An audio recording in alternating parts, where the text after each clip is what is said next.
Neste momento eu começo um bate-papo com o vice-líder do governo Bolsonaro, o deputado federal Ottoni de Paula, do Rio de Janeiro, que veio com exclusividade aqui para os estúdios da Rádio Super para nos dar um norte, nos explicar qual é a posição do presidente Bolsonaro. Ele que fala com o Bolsonaro todos os dias, a todo momento. Agora há pouco mesmo estava conversando com o Bolsonaro, vai sair daqui, tá indo de carro para Brasília assim que acabar essa entrevista, que o Bolsonaro chamou ele lá em Brasília. E também na expectativa do que vai acontecer na fala do presidente Jair Bolsonaro agora às 17 horas. Deputado Ottoni de Paula, primeiro queria agradecer o seu carinho conosco, com a Sempre Editora, com a Rádio Super, com o Jornal O Tempo, com o Portal O Tempo, por tudo isso que o senhor vem fazendo pelo Brasil, defendendo e combatendo a corrupção. O senhor que é um deputado muito elogiado por todos os seus pares lá, por esse embate todo político que o senhor faz lá no Congresso Nacional. É um prazer ter o senhor aqui, muito obrigado. Sapia, é uma honra muito grande estar aqui com você.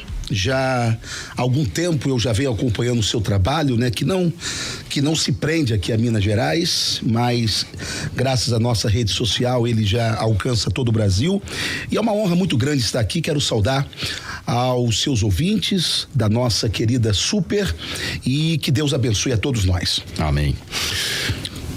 Essa saída do ministro Sérgio Moro abala de alguma forma o governo Jair Bolsonaro?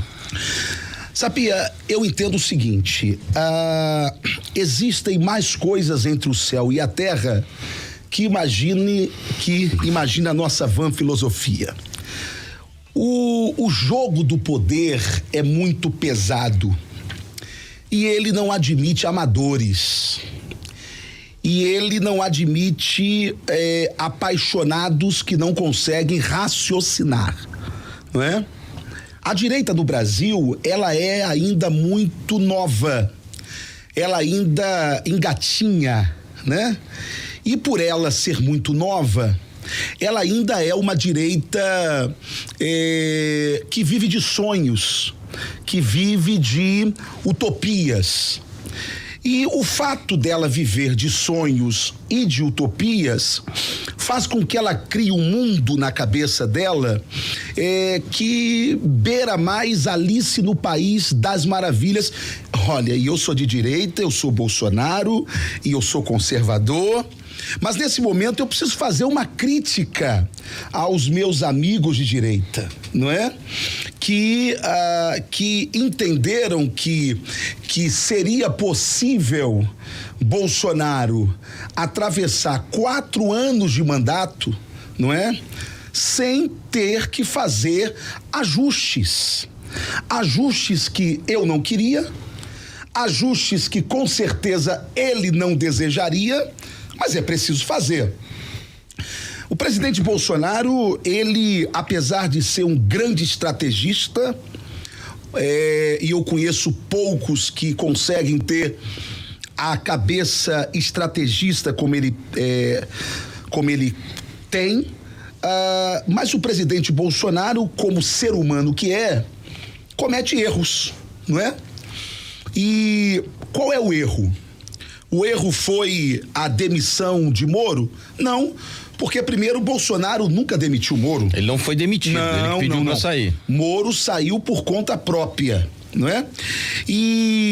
Mas Bolsonaro cometeu um erro. Qual é o erro? De julgar que todos são ele, de achar que todos têm o mesmo comportamento que ele tem. Então, ele comete esse erro com o Mandetta, por exemplo, e comete esse erro com todos os outros ministros. O erro que eu vou chamar, Sapia, de o erro da carta branca. Sim. Sapia, poder não se divide. Poder, no máximo, você delega. E Bolsonaro cometeu o erro de achar que poderia dividir poder. Achar que poderia ter alguém da altura, da envergadura, da importância de Sérgio Moro, que abriu mão da magistratura depois de 22 anos e que este Sérgio Moro nunca sonharia em 2022, ser presidente da República, não é? Ou seja, o presidente Bolsonaro entendeu que Moro seria o seu ministro nesse mandato, no próximo mandato. Acontece o seguinte, Moro ficou muito grande para ser ministro. Moro é candidato a presidente? Claro que é candidato à presidência, claro que é. Eu disse ontem aqui, quando começou esse burburinho de que ele poderia pedir demissão ou não, eu me arrisquei a dizer aqui que hoje, se existe um concorrente à altura do Bolsonaro, hoje a política, como dizia Magalhães Pinto, é como nuvem, uma cada hora está num lugar. Claro. Hoje seria o único perante a população em geral que teria como enfrentar o Bolsonaro. Para quem não sabe, o Bolsonaro teve 30% dos votos válidos desse país, dos votos totais desse país, né? Os outros 30% votaram na oposição e os outros 30% não votaram. 33%, vamos colocar para fechar em 100, 33,3%. E o Bolsonaro divide esse voto com o Moro. O Moro é considerado um cara conservador, o pessoal da esquerda não gosta do Moro, porque o Moro colocou a bandidada toda atrás das grades. Isso aí. Então isso trouxe esse problema. Pode haver lá na frente uma reaproximação dos dois? Eu não tenho dúvida de que haverá. Haverá por uma única questão, não é? Ambos, Bolsonaro e Moro, possuem mais coisas em comum do que coisas divergentes, certo? Só que nesse momento, politicamente falando, era inviável a continuidade de Moro, e aí eu não digo que se tornou inviável, até porque Bolsonaro não o demitiu, e seria politicamente mais forte para Bolsonaro demitir Moro, mas ele não fez. Eu acho que Bolsonaro percebeu que perdeu o controle, não é? Como tinha perdido com Mandetta, né? Quando ele chama o seu ministro e diz assim: eu preciso que uma peça sua que você colocou seja trocada, não é? E as minhas razões são essas, e pronto, acabou, tá certo? E aí o ministro responde: olha, eu não troco, e se você trocar eu saio, ok? Se nós entendermos essa discussão entre o mito e o herói, nós vamos colocar ambos no mesmo patamar. Portanto, o herói falar para o mito: eu não te obedeço, ou eu não sigo o que você está falando, beleza, herói e mito, mesmo patamar. Agora, quando você entende essa discussão à luz da política, o presidente da República pedindo isto a alguém da sua confiança, porque ser ministro é um cargo de confiança. E subalterno a ele, né? De confiança, aí já não é o mesmo patamar. Aí é o presidente solicitando isso ao seu ministro, não é? E o ministro diz: olha, eu não vou fazer. Talvez o ministro Sérgio Moro, a quem nós tributamos total respeito, não é?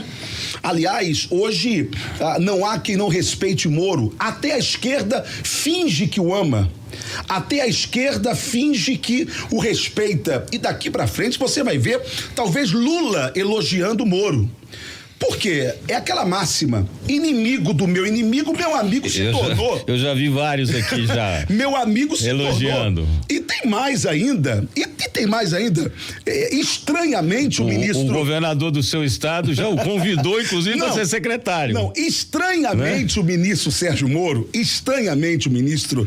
Sérgio Moro, repito, a quem eu tributo o meu total respeito, ele sai. E no meio, ele sai do governo elogiando o PT. Algo que eu fiquei chocado, né? Porque ele diz que no governo do PT nunca houve interferência na Polícia Federal. Perceba, ele acusa o presidente Bolsonaro de interferir. E aí, para ele mostrar a gravidade disso, ele faz um contraponto seríssimo. Ele diz que o partido mais corrupto da história do Brasil e das Américas nunca interferiu na Polícia Federal. Quer dizer que, para o ex-ministro Sérgio Moro, a Lava Jato só aconteceu porque o PT deixou. Sim. Mas isso é de uma incoerência abissal. Quer dizer que a Lava Jato só aconteceu porque o PT nunca interferiu na Polícia Federal, ou seja, o PT estava vendo que ia dar ruim, o PT estava vendo que Lula ia ser preso, mas em nome do patriotismo, em nome da honra e por ser um partido altamente republicano que só rouba, mas não interfere na Polícia Federal, deixou tudo acontecer sem que ninguém fizesse nada. Então, essa declaração de Moro me preocupa. Porque por mais respeito que eu tenha a ele, fazer uma declaração dessa, de que o PT nunca interferiu na Polícia Federal, já é uma declaração de um candidato a 2022. Já é uma declaração de quem vai se apresentar como alguém equilibrado, como alguém que sabe conversar com os dois lados, como alguém que não é extremista como Jair Bolsonaro, não é? Então, Sapia, eu acho que nesse exato momento a gente precisa ter muita calma nessa hora. Daqui a pouco o presidente vai fazer um pronunciamento, nós vamos vai dar ao vivo aqui. Aí uma coletiva e todos ouvirão aqui ao vivo. É certo Sapia, eu não conheço o ministro Sérgio Moro assim de perto, né? Aliás, de perto sim, mas eu nunca me relacionei com ele. Mas eu me relaciono com o presidente Bolsonaro. Apesar dessas gravíssimas acusações do ministro Sérgio Moro, eu vou dizer por que Bolsonaro ainda tem o meu crédito. Ele tem ainda o meu crédito porque eu estou sendo governado por um governo que está há 1 ano e 4 meses sem uma notícia de corrupção. Há 1 ano e 4 meses sem um ministério aparelhado. E o da saúde só foi porque ele confiou no Mandetta, que aparelhou o Ministério da Saúde e que batia a bola com DEM, e que batia a bola com Maia, que batia a bola com Alcolumbre e que batia a bola com o Dória. Tá certo? Mas ele mesmo, Jair Messias que Bolsonaro, ali até foi até um pedido feito pessoal do governador de Goiás, Ronaldo Caiado, que sempre o apoiou. Sim, até ter esse problema, Ronaldo né? Caiado, ele era um membro do DEM, exclusivamente do DEM, ali dentro. Então... Mas colocado com uma função técnica, né? Função técnica, foi isso que Bolsonaro acreditou, tá certo? Então, um governo há 1 ano e meio há 1 ano e 4 meses sem nenhuma notícia de corrupção, um governo que até agora não aparelhou nenhuma estatal, um governo que até agora não cedeu nenhum ministério para nenhum partido político e um governo que não permite nem um partido indicar vice-presidência de Banco do Brasil ou de Caixa Econômica Federal. Eu nunca conversei com o ministro Sérgio Moro, mas eu já conversei com Jair Messias Bolsonaro. E eu, deputado Otônio de Paula, fui até ele e disse: presidente, nós estamos sozinhos, nós precisamos conversar, nós precisamos abrir alguma porta de diálogo. Eu perturbei tanto ele que ele disse: vai, pode conversar. E conversei com 2 líderes de grandes partidos, conversei. E eu disse: como que a gente pode compor? A gente precisa de vocês, isso o Brasil precisa andar. Claro. E eles fizeram algumas solicitações. Sabia? Diante do que era, foi solicitação de bombom. Diante do que era. Eu fiquei feliz. Bem, eles não estão pedindo ministério, não estão pedindo nenhuma estatal para serem donos, não é? Pediram... Para aparelhar a corrupção. Pediram 2 assentos. 2 assentos de vice-presidência do Banco do Brasil e 2 assentos de vice-presidência da Caixa Econômica. Aí eu fui até o presidente. Feliz, né? Pelo menos aquele inferno iria melhorar, Centrão, né? tentando parar a gente, né? Porque tentando parar o Brasil, iria... Rapaz, aí eu fui até ele. Rapaz, quando eu falei para ele o que era, Eu até imagino. Ah, pelo amor de Deus. Mas aí é que tá, Sapia. Pra mim, ele podia falar porque não tinha câmera ligada, cara. Era só eu e ele ali. Mas ele me deu uma bronca. Ele me deu um esporro. Que eu olhei para um lado para ver se tinha câmera ligada e se ele ia colocar no Facebook dele à noite. Sim. O esporro que ele tava me dando. Mas não tinha ninguém, era eu e ele. Ele disse, Otônia, aí xingou um palavrão, xingou um outro palavrão e disse, eu não vou trair minha consciência. Xingou um outro palavrão porque estava nervoso. Eu não vou vender esse país para ele. Aí xingou um outro palavrão. Eu nunca mais toquei nesse assunto com ele. Esse é Jair Messias Bolsonaro. Um cara que eu chamei ele, já era tarde da noite, e ele me recebeu. Aí eu fui ali conversar com ele, falando de que, puxa, os advogados, aliás, o advogado que ajudava ele, auxiliava ele, era gente boa, mas o cara não tem entrada no STF. O cara nunca foi recebido por nenhum ministro. Falo isso com todo respeito a esse advogado, que é um exímio advogado, mas ele precisava de um grupo de advogados maiores e tá. Eu falei, então o senhor precisa fazer isso porque o senhor vai ter muitos embates. O deputado tá falando do advogado que defende Bolsonaro hoje. Que defende Bolsonaro hoje. E que defende o Flávio. Sim. Tá? É um amigo ali da família há muito tempo. Aí eu ouvi do presidente algo que eu achava que eu nunca fosse ouvir de um presidente da República. Ele olhou pra mim e falou assim, com que dinheiro? Eu falei, com que dinheiro o quê? Com que dinheiro eu vou pagar esse escritório? Esse escritório tão caro. Eu falei, porque você não tem dinheiro pra isso? Ele falou assim, eu tenho meu salário, cacete. Eu abri mão da minha aposentadoria enquanto deputado federal, abri mão da minha aposentadoria enquanto militar, e eu tenho o meu salário, que não dá pra pagar. Irmão, ali, aí eu me senti ridículo, porque eu falei, esse cara não é normal. A gente tem uma outra visão, né? Não, esse cara não é normal. Ele podia chamar uma outra pessoa, dizer que me ajuda nisso aqui, claro. Sabe? Cara... É o presidente da República, cara, né? Quem tá falando contigo, não tem um cargo no governo. Eu não tenho e hoje, Portal Transparência, sim, é só a esquerda aí que me odeia. Vai lá, diga que eu sou mentiroso, vai lá. Eu não tenho uma indicação no governo federal. Porque como é que funciona a cabeça do Jair? Se você, mesmo amigo dele, tá pedindo alguma coisa para alguma indicação, isso não vai dar bom. Não vai dar certo. Aí ele me chama e fala assim, ô Tony, olha só, sabe por que eu não vou te dar nada? Por quê, Jair?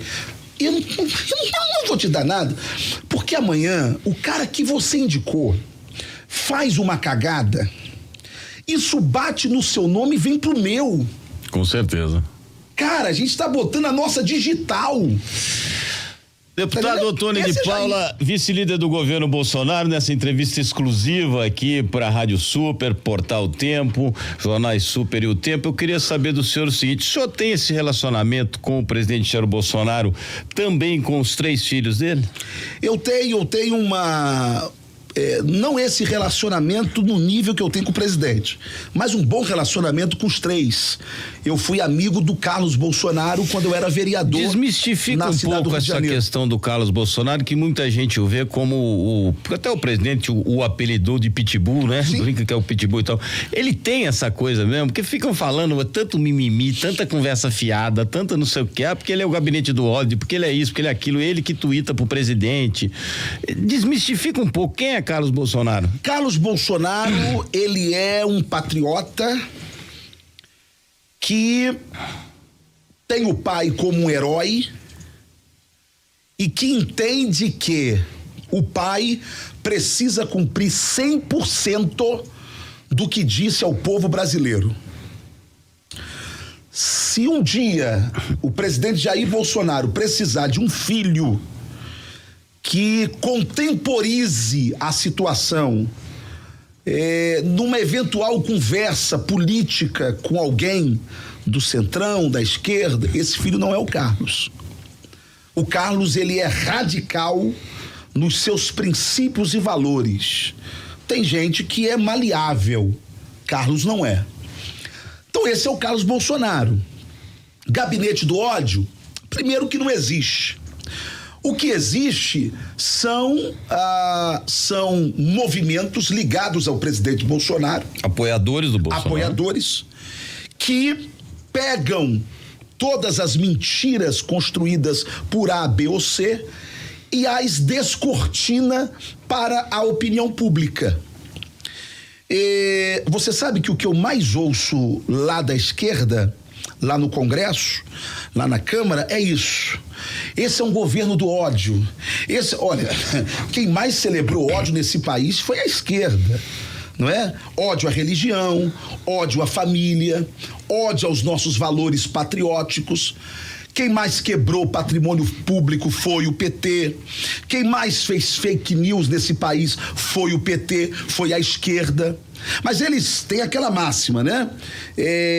Acuse-os daquilo que você daquilo que você faz e chame-os daquilo que você é. Então, dentro desse princípio, eles tentam acusar o governo daquilo que eles fazem. Sapia, se houvesse um gabinete do ódio, amigo, pelo amor de Deus, será que já não teria sido descoberto pela Rede Globo? Será que já não teria sido descoberto pela imprensa ou pela própria esquerda? Aqui o gabinete, tá aqui. É o que eu falo sempre, né? Eu não gosto de citar especificamente a Rede Globo, mas são tantos hoje veículos de comunicação que querem atacar o presidente Jair Bolsonaro e também os partidos de esquerda, a chamada oposição, que para mim é uma oposição burra, porque eles só criticam, mas não mostram nada para tentar tirar o país desse marasmo que eles colocaram. Que é o seguinte, se tivesse alguma coisa, que eu brinco aqui e falo, vocês não vem com mimimi, não vem me falar de Queiroz, não vem me falar de rachadinha, porque não é do governo. Não. Eu fiz uma coluna no final do ano passado aqui no Jornal Super, que eu escrevo toda sexta-feira, no portal Tempo do Jornal Super, dizendo que eu completei um ano, depois de 30 anos de jornalismo, que eu não denunciei ou não anunciei nenhum ato de corrupção do governo federal. Sim. Me prove que tem um ato de corrupção do governo federal. Se tiver daqui para amanhã, eu vou ser o primeiro a anunciar. E quando eu digo isso aqui, quem me conhece sabe do meu trabalho, como é que eu faço? A minha opinião é clara e sempre a mesma. Não é porque saiu o Moro que o Bolsonaro agora é corrupto. Quer dizer, me prove algum ato de corrupção dele pra gente poder discutir sobre isso. Então hoje não tem, não adianta vir com conversa, mas ele fez isso, ele fez aquilo, ele não sei o quê, não tem um caso de corrupção, você não tem. Prova disso, essa história que o senhor me contou, que o senhor contou aqui agora pra todos a respeito do advogado dele, o senhor já tinha me contado ela em particular, dessa questão, quer dizer, e chega a ser surreal, né? Um presidente da República virar e falar, não tenho dinheiro pra contratar esse escritório de advocacia que cobra milhões e eu não tenho. Evidentemente, qualquer escritório de advocacia gostaria de atendê-lo pro bono pra dizer, eu sou advogado do presidente, a mídia que ele ganha é uma coisa absurda, porque não venha me dizer que o ex-presidente, o homem que devia estar atrás das grades, mas não está por causa da pandemia, paga aqueles advogados caríssimos dele. Claro. Ou então com o dinheiro da Avon lá que sobrou da ex-mulher dele que faleceu, de repente ele pode conseguir pagar essa forma aí, tem uma condição. Daqui pra frente, Rodrigo Maia andou batendo forte no presidente Jair Bolsonaro nas últimas semanas, mas de 3 dias pra cá ele sumiu. Não está dando entrevistas, não está aparecendo em lives que tinha programado e tal. Disseram até aliados dele que ele tinha batido muito pesado, que ele deveria dar uma recuada. Alguns membros do Centrão estão conversando com o presidente Jair Bolsonaro, lê-se PP, até uma possível articulação aí pro Lira, que é deputado federal lá da Bahia, seja o próximo presidente da casa. O presidente conversou essa semana com alguns membros do MDB.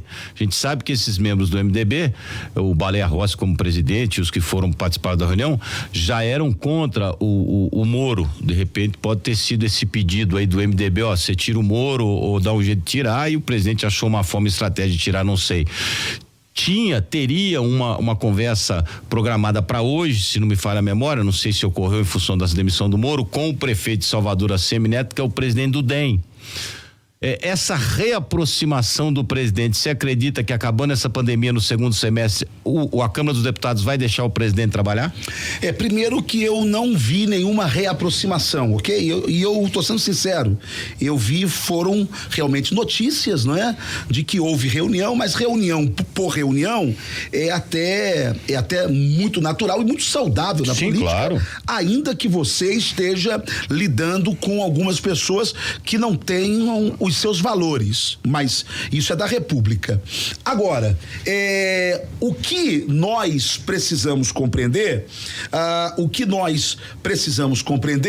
é o seguinte. E aí eu quero já me dirigir para aqueles que estão me acompanhando aqui na minha live agora, não na minha live, mas só que agora na live do Super Notícia, o seguinte: se o presidente Jair Bolsonaro transigir em algum dos seus princípios, eu serei o primeiro a dizer: tô fora. Entrego a vice-liderança. O primeiro sou eu. Então pronto. Entrego a vice-liderança e toco a minha vida sem nenhum problema, porque eu não tenho cumplicidade com erro. Primeiro ponto é esse. Segundo ponto, o recuo de Maia. Você sabe por que Maia é hoje presidente da casa? Não? O Maia é presidente da casa porque Jair Messias Bolsonaro não quis interferir no processo da construção dos deputados na escolha do próximo presidente da casa. E foi Rodrigo Maia. Falar de que o presidente não respeita os poderes é uma piada.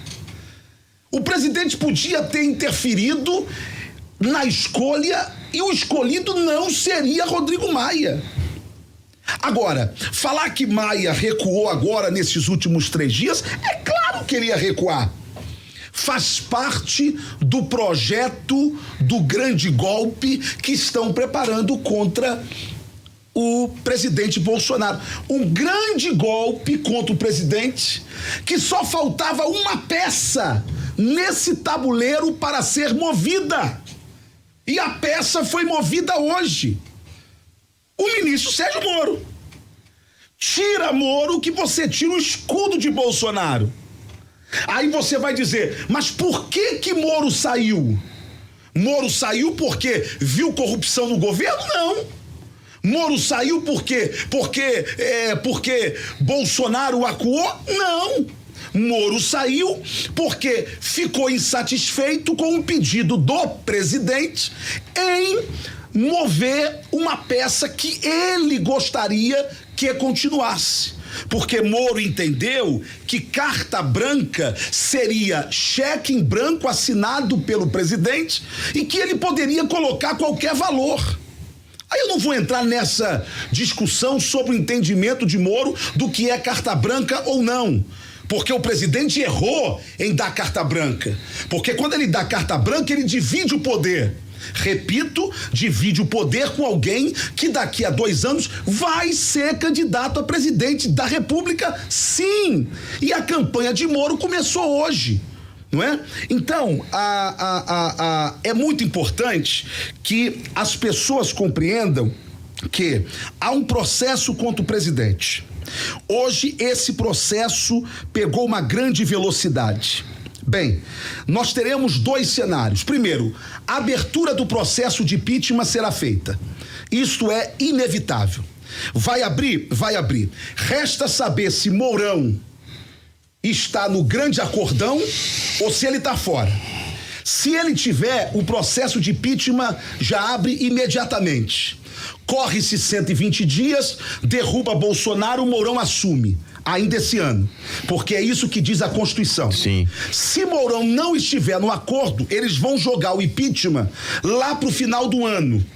O processo abre 120 dias, entra no próximo ano e aí a Constituição diz que o próximo presidente não é por eleição, não é aquele que é a eleição direta. escolheu, vai ser por eleição indireta, ou seja, nós deputados federais iremos dizer ao povo brasileiro quem será o próximo presidente da República. E eu tô apostando o que você quiser que o próximo presidente da República é Rodrigo Maia. Então, se ninguém quer ter Maia como presidente da República, parem de ser otários. Parem de ser massa de manobra do jogo do poder. Vocês não estão vendo que hoje o que se moveu foi a última peça? E essa última peça chamada Moro sai atirando no presidente e elogiando o PT. Eu vou repetir o que eu disse logo no início aqui. Moro saiu dizendo que nunca houve interferência do PT na Polícia Federal. Isso é muito grave. O que Moro está dizendo, então, é que a Lava Jato só foi possível por causa do PT. Então, o jogo é pesado. Moro já não cabia mais ao lado ali de Bolsonaro. Era só bater pesquisa. E quando você batia pesquisa, você via aquela sombra do Moro, aquele poderio do Moro. Amigos, eu estou no poder e eu posso lhes afirmar uma coisa: o poder é inebriante. Se eu posso ser rei, por que eu vou me contentar em ser príncipe? Portanto, bem-vindo às eleições antecipadas de 2022, com Sérgio Moro candidato a presidente da República. Não estou dizendo que isso é ilegítimo não, tá? Não estou falando mal de Sérgio Moro aqui não. Eu só estou dizendo é que o jogo é mais pesado que todo mundo pensa. E se você que está ao lado do presidente Bolsonaro, ao lado de um governo que 1 ano e 4 meses não houve um ato de corrupção, ao lado de um governo que não fez fisiologismo até agora, mas se você quiser ser contra Bolsonaro, por conta desse jogo de tabuleiro que você viu hoje, eu vou lhe dizer uma coisa: você está elegendo Maia presidente do Brasil para o próximo ano, porque é esse o desenho que eu apresentei a vocês. Deputado Ottoni de Paula, vice-líder do governo Bolsonaro, infelizmente nosso tempo está acabando. Eu queria primeiro agradecer mais uma vez o carinho do senhor para com a Rádio Super, com a Sempre Editora, com a nossa pessoa, de ter vindo exclusivamente de carro do Rio de Janeiro até aqui, já que estamos sem voos diretos do Rio para cá, e daqui ele vai seguir a Brasília, que o presidente Jair Bolsonaro chamou ele para ir para lá nessa sexta-feira ainda, vai chegar lá tarde da noite, com certeza amanhã vai ter várias reuniões, e hoje é uma pessoa que pode trazer essa realidade do que acontece em Brasília pra gente, sem você ser inserido nas fake news das redes sociais, porque aqui a nossa função é trazer a verdade, a fala da verdade. Vocês viram hoje no programa, entrevistei Rogério Correia do PT, deputado estadual, e agora o vice-líder do governo Bolsonaro, quer dizer, duas relações completamente diferentes, aí no meio político disso tudo. Temos várias histórias com essa com o deputado Ottoni, depois quero com mais calma trazê-lo aqui outras vezes, sobre um tombo na política que deram nele lá no Rio de Janeiro, que esse homem ia ser candidato a prefeito lá no Rio de Janeiro, mas deram uma rasteira nele, que é o jogo da política, né, deputado? É jogo. É o jogo faz da política, jogo. tem que ser jogado, faz parte do jogo. E eu queria agradecer ao senhor e dizer ao senhor que o senhor transmita um recado meu ao presidente Jair Bolsonaro. Sim. Que aqui ele tem um jornalista e um grupo que torce pelo Brasil. Eu vou realmente transmitir logo amanhã cedo, quando eu vou estar com ele. Só queria lembrar uma coisa. Foi essa Polícia Federal que disse que o Adélio, que tentou matar Bolsonaro, aquele filiado ao PSOL, agiu como lobo solitário e que ninguém esteve ao lado dele, nem sequer pagando o escritório caríssimo de advocacia para ele. Ele é um maluco. Foi essa Polícia Federal que disse que Greenwald, do site Intercept, não tinha nenhum envolvimento com os hackers, apesar de ter vazado a conversa entre ele e os hackers que hackearam até o Sérgio Moro. É essa Polícia Federal que tem provas substanciais contra o governador do Rio, Wilson Witzel, e até agora não se moveu contra ele. É essa Polícia Federal. A minha crença é que Bolsonaro quer mudar essa Polícia Federal. Não queria substituir Moro, tanto que não o demitiu.